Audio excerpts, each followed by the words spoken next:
sure. Looking at Jesus as Jesus is wound through the Old Testament, we tend to kind of think of the Old Testament as the thing that we look at for some ideas about God and some stories. But what I hope you're seeing throughout this quarter is that Jesus is foretold. Jesus is all through the Old Testament.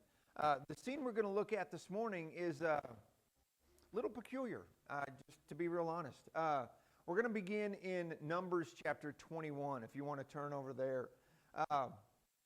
This is a scene that really prefigures Jesus. I mean, Jesus himself will talk about this.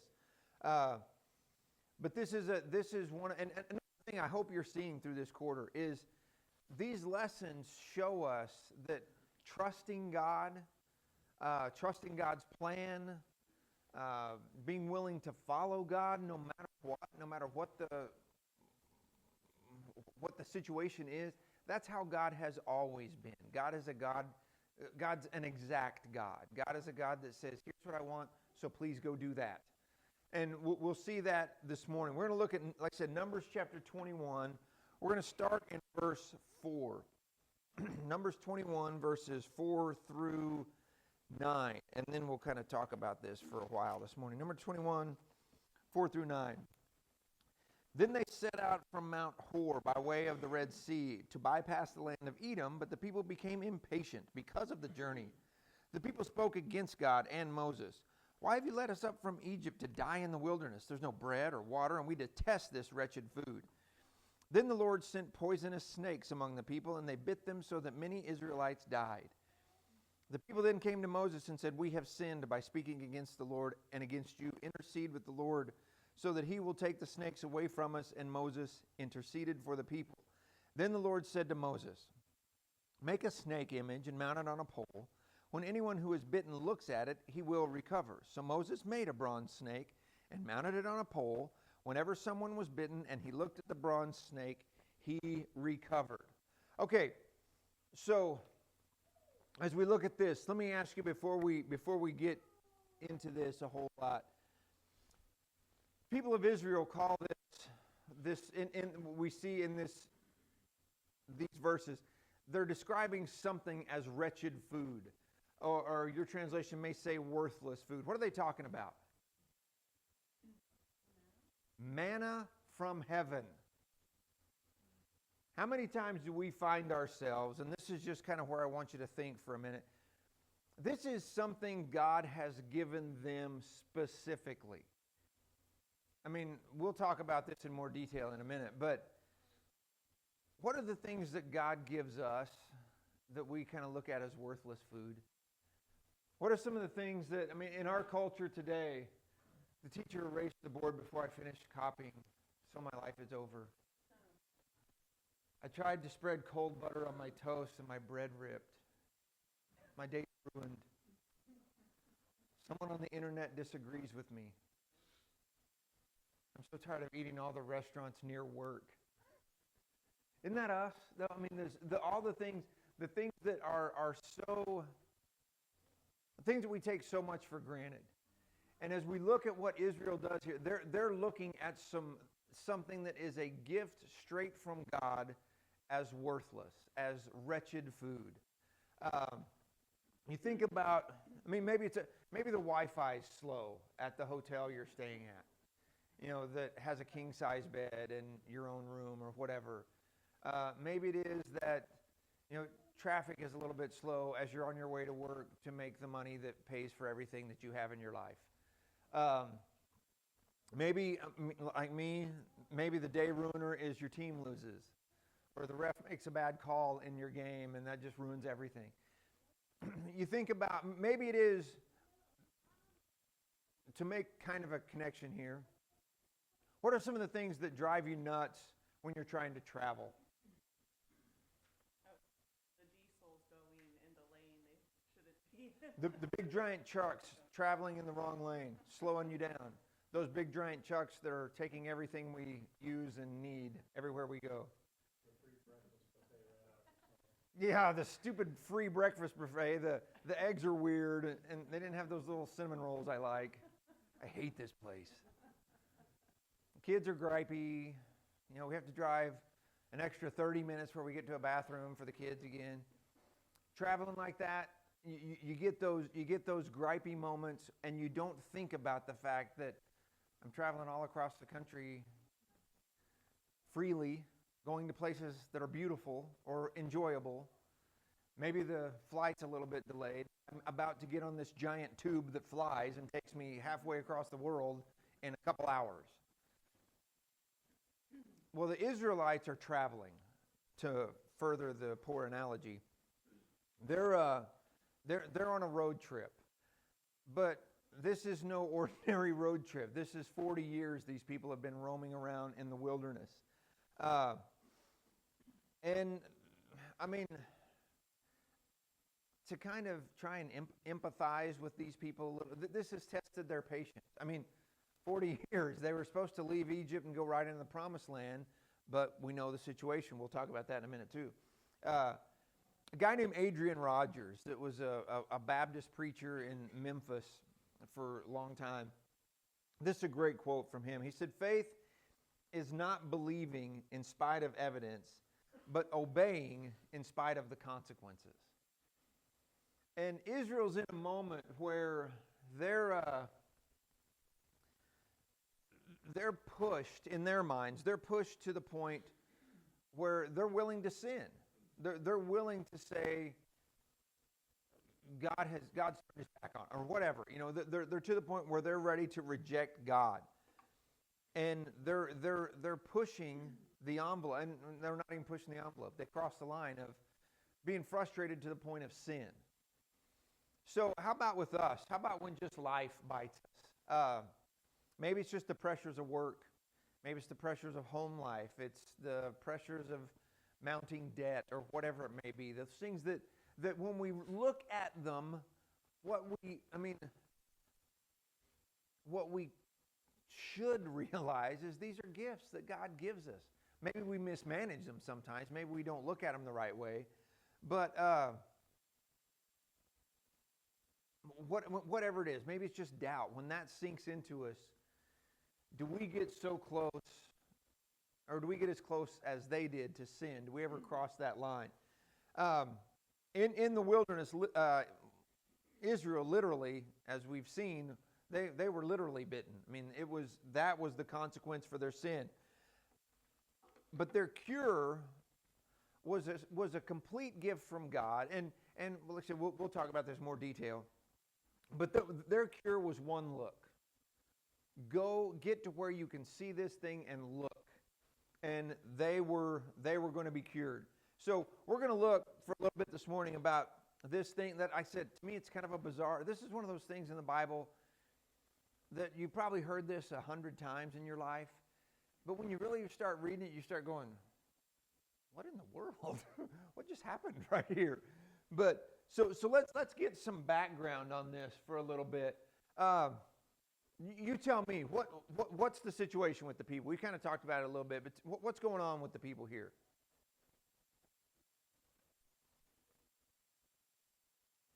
The nation of Israel, what are they doing? That's where they get the promised land as promised by God. Yeah, they've been told you get this land. Why aren't they there? I'm not sure are they in the 40 years wandering, or is it before the promised land? Yeah, this is 40 years. This is in that wandering of their punishment because the people. Because the spies went in and were doubtful, the curse was you're going to roam for 40 years before you go in. So, like I said, you kind of have to cut the people some slack. They're like, we've been doing this forever. Why can't we go to this place that we're supposed to be in? And then they start to grumble. Now, we talked about this. The problem is the people get impatient with the situation.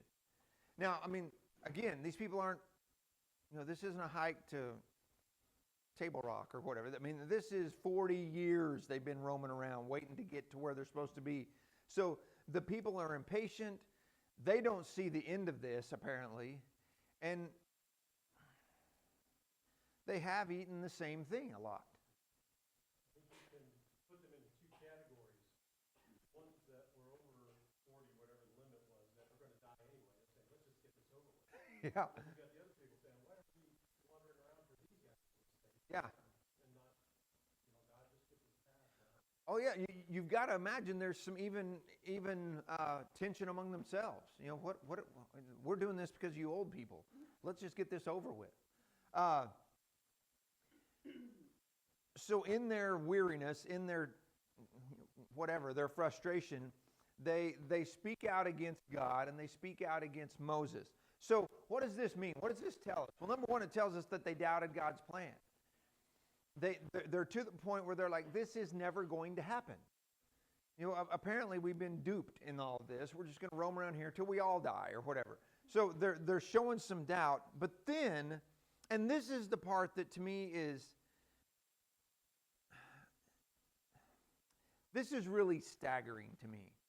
Because again, what are they being fed with? Literal bread that falls from heaven. They have to do no work for it other than come off the ground. It rains food. I mean, I don't know. To me, that's just fascinating. And they turn on it to the point that it's not just that they're tired of it and they go, I wish we had a little something different. They're speaking with contempt. They're calling it worthless. Whatever your translation says, wretched is what the Christian Standard says. They're saying this is horrible. I hate this stuff. It's like, this is what God is giving you from heaven. God hasn't forgotten them. I mean, for him to continue Yeah. to spread from heaven. Dude, I'm telling you. Stop, it'd be like, wait a second. Yeah. What's going to happen when God pulls the plug on it? Then they're going to really complain. I mean, they're literally complaining about a miracle that takes care of them. And listen, we're people who love we love our drive-through coffee. We love to be. Like I said, Boise, Idaho. We're not New York City. We get that, but you can basically find any food you want. There's some places we don't have that we should have, and blah blah blah.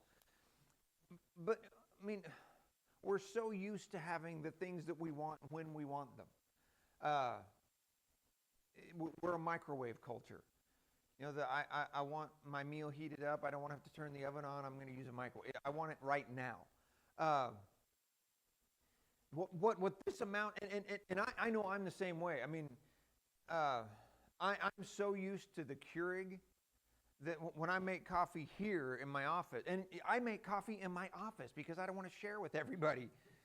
But to make my pot of coffee, it takes, 15 minutes? And I'm like, oh, man, I'm just going to make a Keurig. Because then I can have it in 2 minutes. I know I do this, so I forget that everything that I'm around is a blessing. And it becomes spiritual ingratitude. This is like, the people of Israel right now are like the little kid who complains, tells mom, tells dad, I'm starving, I need something to eat before dinner. So they make them like a peanut butter and jelly sandwich, and they throw it on the ground. I don't like this bread. It's like, you're going to wear this sandwich, what you're going to do. But this is the picture of what Israel, they're rejecting this incredible thing that God's given them because they're tired of it. And so, trying to build God's perspective here, you can imagine God goes, all right, that's enough. They've turned on me. They've turned on Moses. Aesop, the fables guy, Aesop wrote, gratitude turns what we have into enough. And that's where the people of Israel were lacking. The actual, they were focusing on what they didn't have instead of, wow, God drops this stuff out of the sky. Do we ever do that? Don't answer. Because you're either going to embarrass yourself or lie. But we do. There's so many times, like I said, I know for myself that, I get frustrated with my house or my car or whatever, and it's like, holy cow, look at where I am in the world. Look at where I am compared to half of humanity on the earth. It's kind of different in our case because we get tired of things. That's human nature. Yeah. We want variety. But this is subsistence. This is like saying, Yeah. this life preserver, you're just kind of chasing. Yeah, exactly. Yeah, I know I'm drowning. You threw me this rope. Could I get a softer one? My hands are really tired. But let's think of. I was gonna say, it's kind of like I'm gonna shift here real quick. Like a, like Daniel, he was beloved of God because of the way he was, Oh. right? And when I think about, it really takes. I would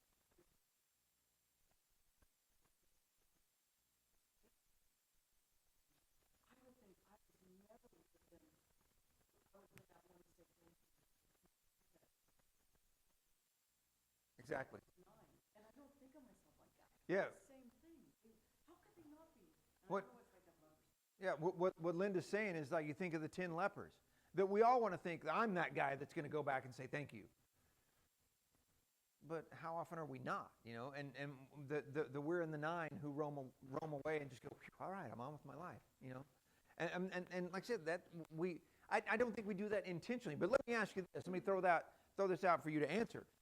Not you, but some people. What are some of the things that even today we as modern Christians? What are the things that are the regular, normal, even in our spiritual world that we take for granted sometimes? Just as people, just walking, seeing the 5 senses, People, yeah, the people around us. seeing, walking. Specifically us, though. I'd say like a church building, like A building. like reports of people. Like when Jim Horner was here last week, looking at different buildings Yeah. in Africa that lack so much of the amenities and stuff that we have.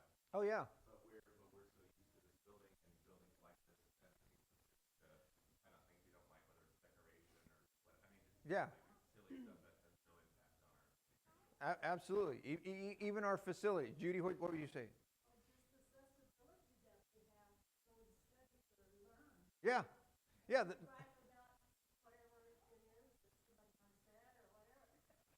Exactly. I mean, part of my point is this right here. We okay, this isn't to you because you're here. How often do we take for granted the fact that we have Bible classes twice a week? We have worship 3 times that we could go to. But, you know, it doesn't fit my schedule. You know, I don't want to go sit through class. We're being fed spiritually. Think of the number of people in the world who can't do that.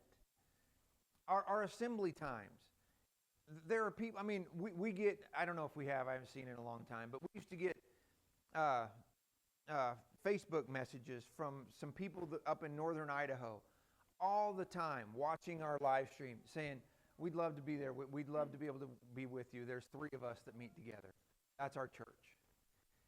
And we have lots of us who take our assemblies for granted and go, nah, it's not for me. Now, I'll come when it fits my schedule. Brad. The other night when Jim was giving his report, I don't remember the number of times, but I think he said something like 4 or 5 times is how often some of those churches in Africa are meeting. Yeah. That's pretty incredible because they're not like they have cars. Right. Probably don't even have horses or anything to ride. Yeah. They're walking for tens of miles to get to and everything instead of sit in a hot building. Right. Yeah, and I've seen Richard's pictures and a few of Jim's, but I've seen some of Richard's some of those villages. To walk from people's homes to the building is a long walk, and it's literally through the jungle. I mean, it's like, you know, I don't like to walk through cobwebs, you know. I mean, but having to walk 4 miles to get to worship 4 times a week through the jungle, I mean, like I said, we don't think that way, and I get that because that's not our circumstance.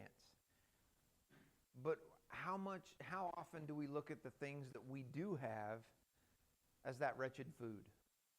Oh, God gives us this. I'm not into that. I'm not going to the lectureship. I know we have 18 lessons. I'm being spoon-fed spiritually. I'm not going to go. That's for somebody else.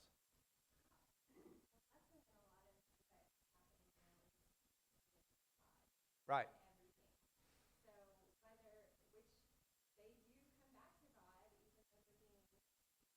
Yeah.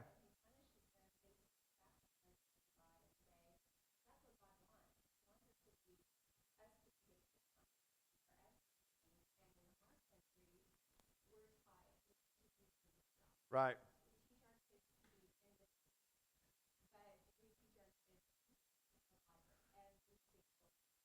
Oh, yeah. And that's definitely a theme that we see throughout these Old Testament lessons is dependence on God.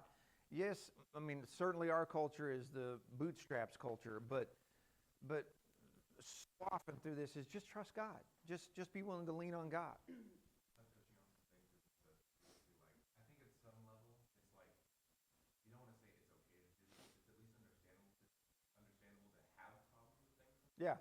and to voice those problems and to be critical. But that I think that again, this is kind of an obvious thing to say. Like if that's the only thing you're doing, that's when it's the problem. Right.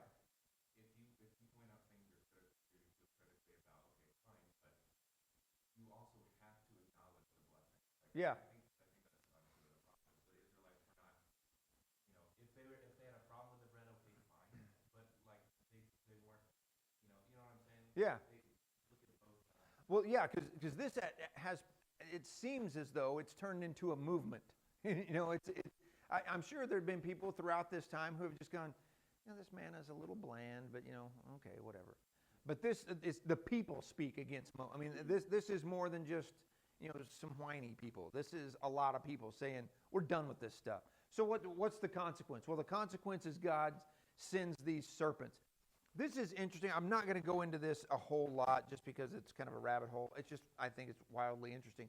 The Hebrew word here for serpents, the consequence is the serpents. The Hebrew word is this word, seraph. It means burning ones. What does this look like? What other word? Seraphim. It's the same root word that we see in Isaiah 6 for the seraphim. I just think that's interesting. I don't know what that means, but I think it's interesting.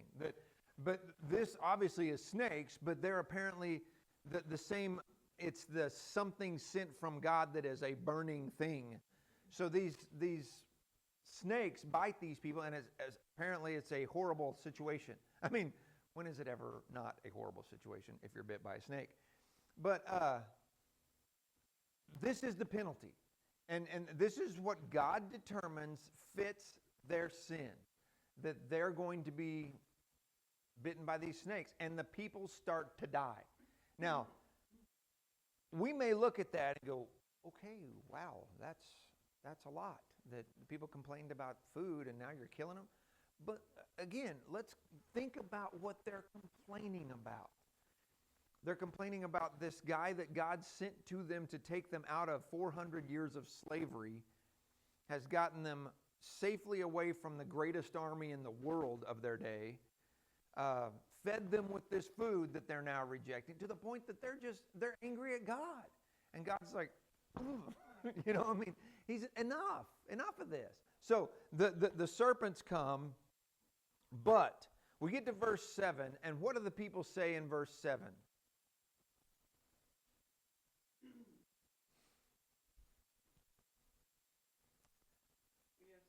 We have sinned. This is the turning point with these people. This is not, Moses, maybe we were a little harsh, sorry.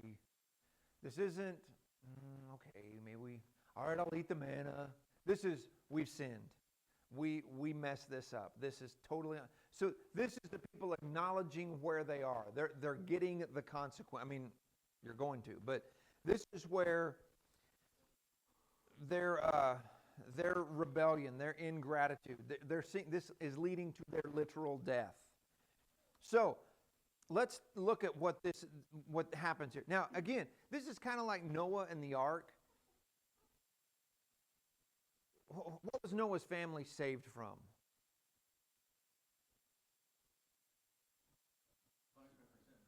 They were saved from sin. That's what the Bible tells us. The ark was a vehicle to keep them out of the water, but they were saved from the sin that was surrounding them. The people here, they're saved. The snakes weren't the problem. Their sin was the problem. The snakes were the symptom. So God takes care of the situation. So let's look at this now. With this bronze serpent, there's so much cool stuff here. Notice what God doesn't do. The provision here is make this bronze serpent and lift it up. God doesn't take the snakes away. I mean, God could just go and they'd all disappear. God doesn't take the snakes away. God doesn't send some special antidote that he drops out of the sky and they have to eat, flavors the man, say, eat this. Now I see what happened. That's not what he does. He says, here's what you need to do. So that in and of itself is interesting. And I said, this is a wild situation. Here's the paradox with all of this. Why do you think, why does God say, make a bronze serpent and lift it up? What's killing the people? Serpents. Why does God say make one and hang it up there? You ever thought about that? It's what it seems like. It's God's going, look at what's killing you. He's saying, he's telling Moses, hold up the thing that is the curse. Because this is how wretched you've become. That these are the things that are killing you, so put one on a stick and make people come look at it. It's like, wow. I mean, God could have put I don't know. He could have done anything else, but he said, here's what I want you to do.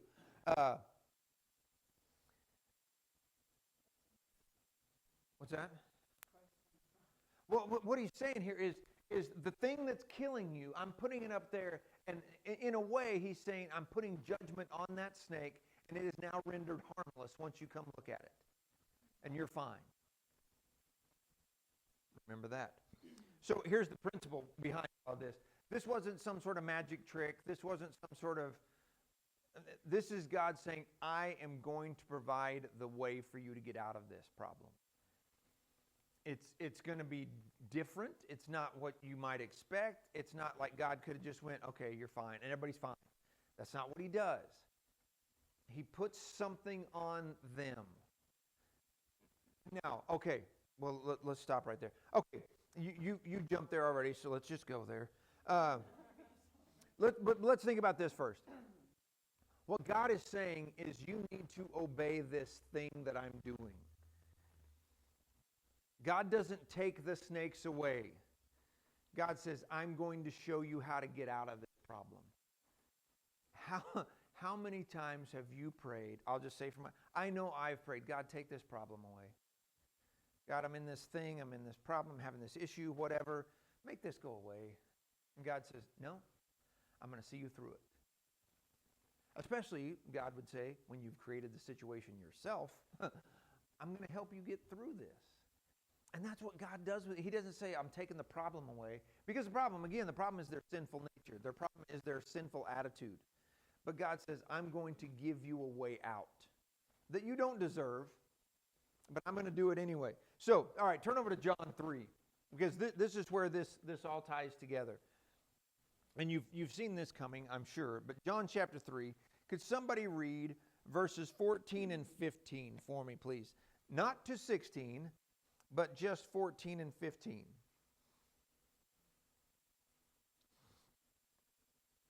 And as Moses lifted up the serpent in the wilderness, so must the Son of Man be lifted up, that whoever believes in him may have eternal life. Okay, so let's set this scene real quick. This is Jesus talking with who? Nicodemus.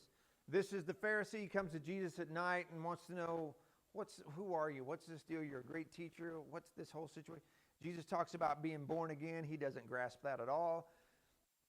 And Jesus talks with him through this. And then Jesus himself makes this connection. That's a terrible picture. He makes this connection of what his role is in all of this.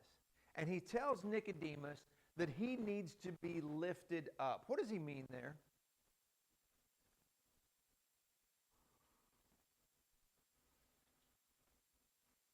Huh? Cross? Could he mean anything else? When you think about the song, Lord, I lift your name on high. I think in some ways, and this has been a revelation to me, so this is my opinion. You can ignore it if you want. I think in some way Jesus is saying, I'm going to be glorified no matter what. And it'll change I'm going to be lifted up physically, But I think Jesus is saying is, I will be exalted. I mean, that's what Paul says, Philippians 2, every knee will bow, every tongue will confess his name. Jesus says, I will be lifted up, and it'll change everything. He connects himself to the bronze serpent. I mean, Jesus, this isn't just, this isn't Augustine. If you know anything about, ancient writers, Augustine tried to make everything symbolic in the Bible. This isn't something somebody made up about the bronze serpent and the cross. Jesus says, this is just like Moses did that in the wilderness. I'm going to be lifted up. He's telling Nicodemus, you know that story, right? Nicodemus knows it. Nicodemus knows, he's a scholar. Jesus says, you know that bronze serpent, that was always about me. That's always been about me. So let's look at this just real quickly, the comparison here. The bronze serpent, it's made of bronze, obviously. It's lifted on a wooden pole, had to be looked at in faith and obedience, and it brought physical healing and life. I mean, and again, this is 1,500 years before Jesus. This is something the Jewish people have heard for years and years and years and years about this. Jesus, God in the flesh, becomes, 2 Corinthians 5:21, that he who was without sin became sin for us on our behalf, lifted on a wooden cross. Must be believed, have faithful trust. You have to be obedient, same thing, and bring spiritual and eternal life.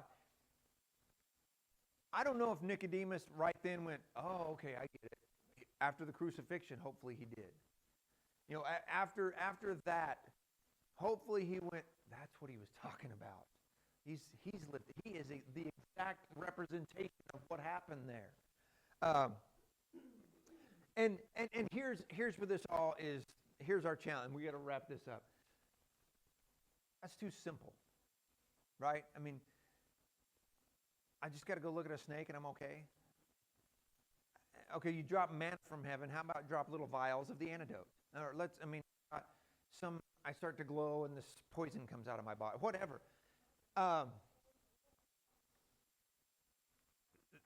This is where culture is with the gospel today. It can't just be that. I mean, why that, for one thing? When we think about baptism, culture says, no, it's got to be something else. No, you don't need to do that because that's a work. Did these people who looked at the snake on the pole, did they have to do anything? Yeah, they had to get there. I mean, if it was, the snake on the pole, it wasn't the size of Nebuchadnezzar's statue, I'm guessing. So, there's hundreds, thousands of them. They've got to get to where they can see the thing, and then they got to look at it. So they healed themselves, right? No, not at all. And what they could have said is, well, my mother has seen the snake on the pole. So it's in our family's history to be pole snake seers. So I'm probably going to be cured. No, that's not how it works. You've got to go see the snake on the pole. Galatians chapter 3, this is what Paul says. And we got to look at this whole concept here. Galatians chapter 3, verse 13. Now it is clear, verse 11. Now it is clear that no one is justified before God by the law, because the righteous will live by faith. But the law is not based on faith. Instead, the one who does these things will live by them. Christ redeemed us from the curse of the law by becoming a curse for us, because it is written, "Cursed is everyone who is hung on a tree." It's the same thing with the snake. The snake was the emblem, symbol, that was those two words combined, of the curse itself. That's what's killing you. Jesus became sin. That's what's killing you. And God put him on a tree for people to see. And said he literally becomes the curse for us to then move to. Okay, so let's talk about the faith principle here. This is those 8 and 9. Lord said, make this thing. Everyone who sees it will live. Moses then did it, set it on a pole. If the serpent bit anyone, he'd look at the thing and live. Again, their salvation wasn't earned. They didn't, yes, they had a part to play in it, but that doesn't mean they did it. What did they do? What they're told. people in our culture look at baptism and go, no, I don't know about this water salvation. Why would I have to be dunked in water? Who cares? Because that's what God said to do. So do that. I mean, if God would have said something else, I think we'd just do that. But that's what he said to do. So just do it. I mean, when you think about our worship, here's what God said about worship. Well, I think this word, I like that. Who cares? Here's what God said. So let's just do that. Martin Luther King Jr. said, faith is taking the first step even when you don't see the whole staircase. To me, that speaks to baptism. Because, I mean,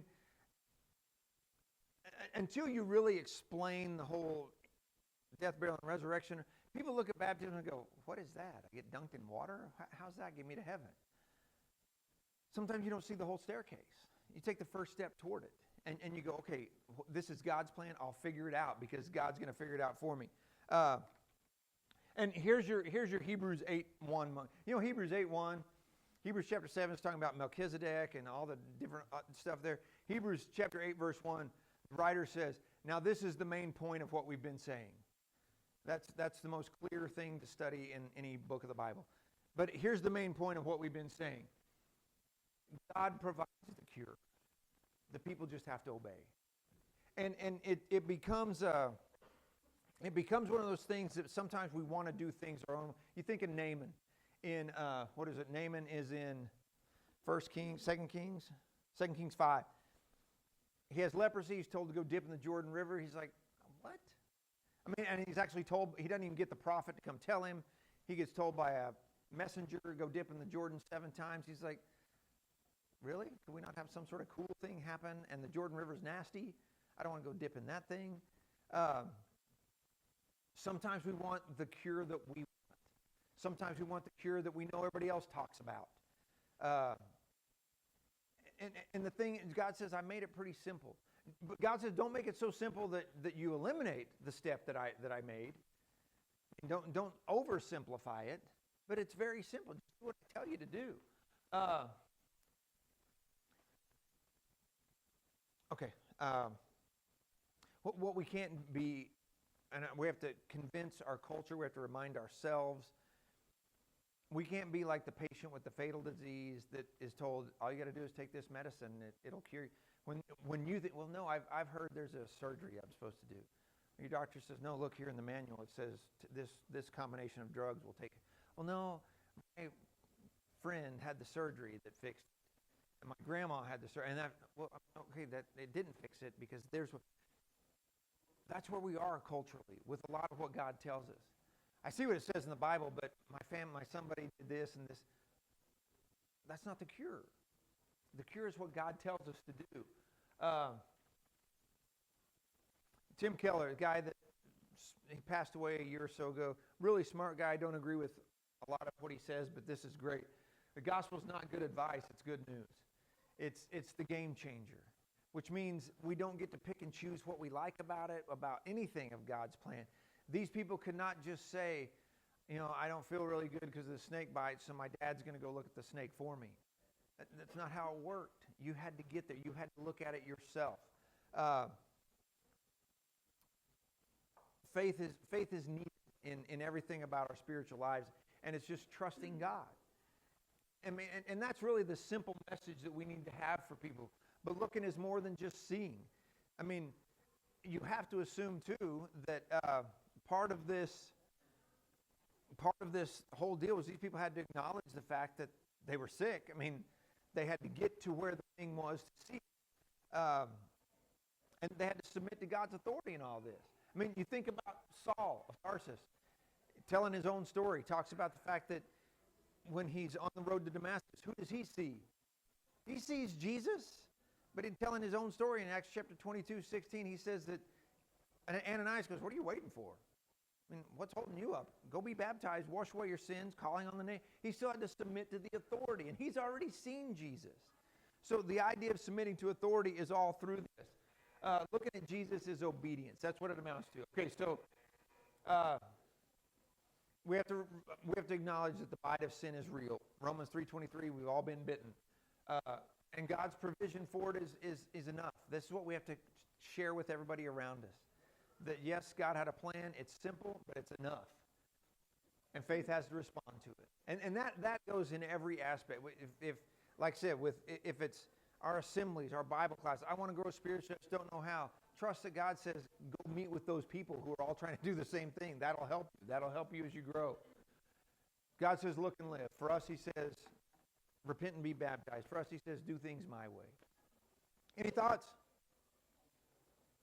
You're like, no, let's just go. I do, but we're out of time. All right. Thank you all.